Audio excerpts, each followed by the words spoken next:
Here at the College of Architecture and Urban Studies, we want to provide a space for all of our students to learn safely.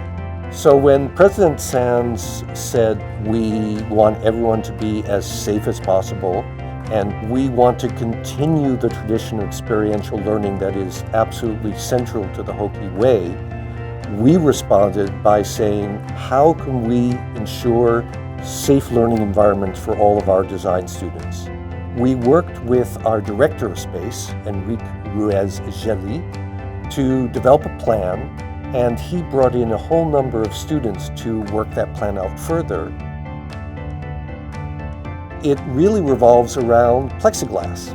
We said, let's work with colors. Let's try to make this into something that's actually not only safe, but beautiful. Walking in as a student for the first day, it would be nice to see that the school is doing this much to have us back.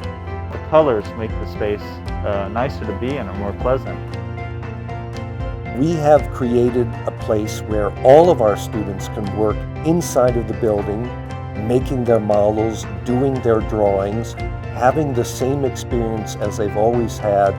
And our students are learning how to be project architects, they're learning how to do construction, they're learning how you work with a client who keeps changing their mind and wanting something slightly different.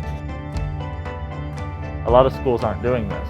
It just shows how important experiential learning is to this program.